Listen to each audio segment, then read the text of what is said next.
नमस्कार, स्वागत है आपका हमारे इस विशेष बुलेटिन में। मैं हूं रेशमा आपके साथ और मेरे साथ है मेरे सहयोगी शरद मुदगल। आइए नजर डाल लेते हैं इस वक्त की हेडलाइंस पर। संसद का मानसून सत्र, लोकसभा में लोक परीक्षा अनुचित साधन निवारण संशोधन विधेयक 2026 पर होगा विचार। राज्यसभा में राष्ट्र गौरव अपमान निवारण संशोधन विधेयक 2026 चर्चा के लिए सूचीबद्ध। देश में परीक्षा सुधारों के लिए प्रधानमंत्री नरेंद्र मोदी की बड़ी कार्रवाई, हाई पावर टास्क फोर्स गठित, नंदन नीलेकणी को मिली कमान। पीएम मोदी ने नया वीडियो संदेश जारी कर की घोषणा।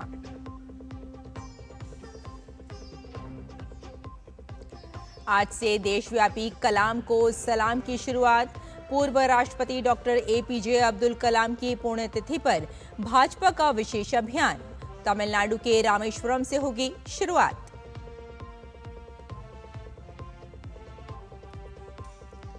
देश के कई हिस्सों में मानसून सक्रिय, मध्य महाराष्ट्र और ओडिशा में भारी बारिश का रेड अलर्ट।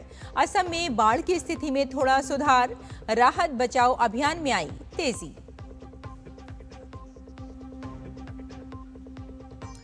अमेरिका के बाद ईरान ने भी कूटनीतिक बातचीत के लिए अस्थायी तौर पर हमले रोके। कच्चे तेल की कीमतों में 5% से ज्यादा की गिरावट दर्ज। और ग्लासगो राष्ट्रमंडल खेलों का चौथा दिन रहा भारतीय वेटलिफ्टरों के नाम।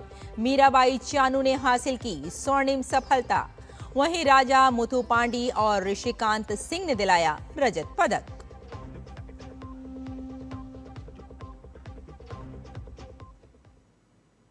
और अब समाचार विस्तार से। आज से संसद के मानसून सत्र का दूसरा सप्ताह शुरू हो रहा है। आज दोनों ही सदनों में अहम विधेयक सूचीबद्ध है। लोकसभा में आज लोक परीक्षा अनुचित साधन निवारण संशोधन विधेयक 2026 पेश होगा। विधेयक को केंद्रीय मंत्री डॉक्टर जितेंद्र सिंह पेश करेंगे। विधेयक को आज चर्चा के लिए भी सदन में रखा जाएगा। इसके साथ ही लोकसभा में आज उच्चतम न्यायालय न्यायाधीश संख्या संशोधन विधेयक 2026 भी चर्चा और पारित किए जाने के लिए सूचीबद्ध है। वहीं राज्यसभा में आज राष्ट्र गौरव अपमान निवारण संशोधन विधेयक 2026 चर्चा के लिए सूचीबद्ध है। विधेयक को शुक्रवार को उच्च सदन में पेश किया गया था। विधेयक के माध्यम से राष्ट्र गौरव अपमान निवारण संशोधन अधिनियम 1971 में संशोधन किए जाएंगे। इस विधेयक के जरिए राष्ट्रीय गीत वंदे मातरम को राष्ट्रीय गान के समान किए जाने के प्रावधान हैं।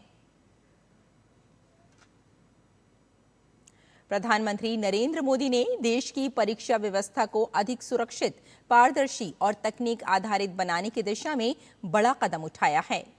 उन्होंने परीक्षा सुधारों के लिए एक हाई पावर टास्क फोर्स के गठन की घोषणा की है, जिसका नेतृत्व प्रख्यात प्रौद्योगिकी विशेषज्ञ नंदन नीलेकणी करेंगे।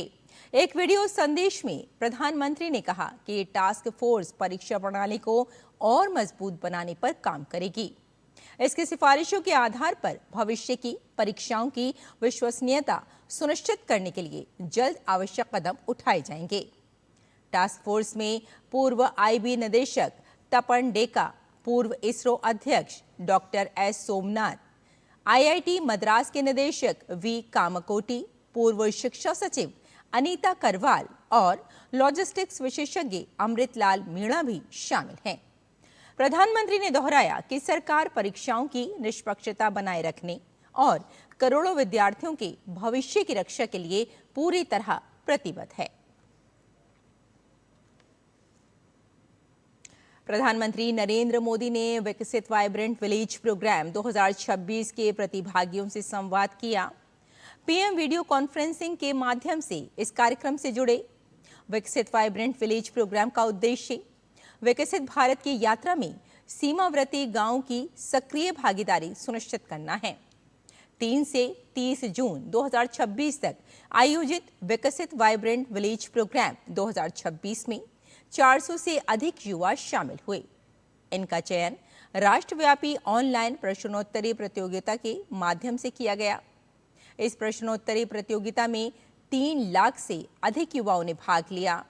इन प्रतिभागियों को लद्दाख, हिमाचल प्रदेश और उत्तराखंड के 74 वाइब्रेंट सीमावर्ती गांवों को करीब से देखने समझने का अवसर दिया गया।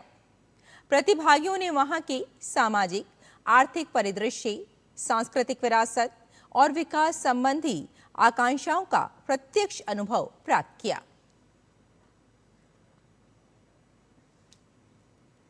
और भाजपा आज देश भर में कलाम को सलाम नाम से विशेष अभियान चलाने जा रही है। ये कार्यक्रम पूर्व राष्ट्रपति और महान वैज्ञानिक डॉक्टर APJ अब्दुल कलाम की पुण्यतिथि पर आयोजित किया जा रहा है।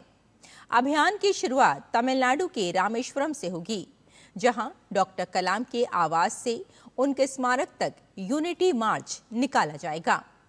भाजपा ने इस अभियान के तहत सभी जिला मुख्यालयों पर श्रद्धांजलि सभाएं, पुष्पांजलि कार्यक्रम, विचार गोष्ठियां और चिकित्सा शिविर आयोजित करने की योजना बनाई है। इसके अलावा भाजपा अल्पसंख्यक मोर्चा का एक प्रतिनिधि मंडल डॉक्टर कलाम के परिजनों से भी मुलाकात करेगा।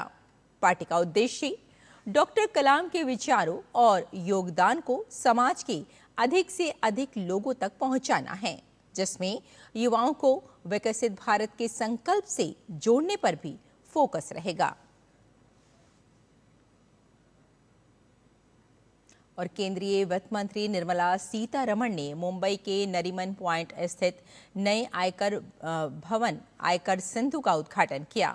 इस परिसर का उद्देश्य आयकर विभाग के बुनियादी ढांचे को मजबूत करना, अलग अलग स्थानों पर संचालित आयकर कार्यालयों को एकीकृत करना और तेजी से विकसित हो रहे शहरों में किराए के परिसरों पर निर्भरता कम करना है।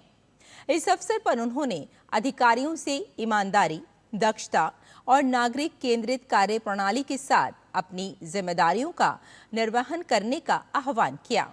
इस अवसर पर उन्होंने एक पेड़ मां के नाम अभियान के तहत परिसर में एक पौधा भी लगाया।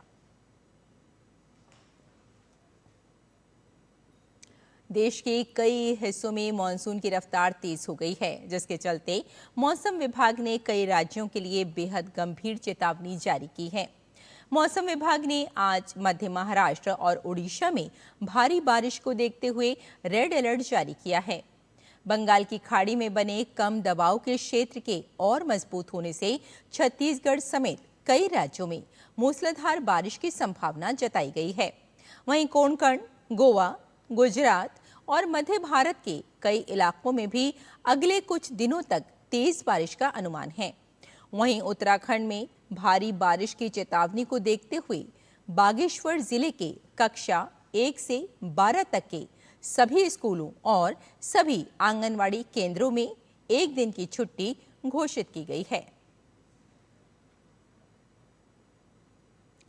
असम में अब बाढ़ की स्थिति में थोड़ा सुधार होता दिख रहा है।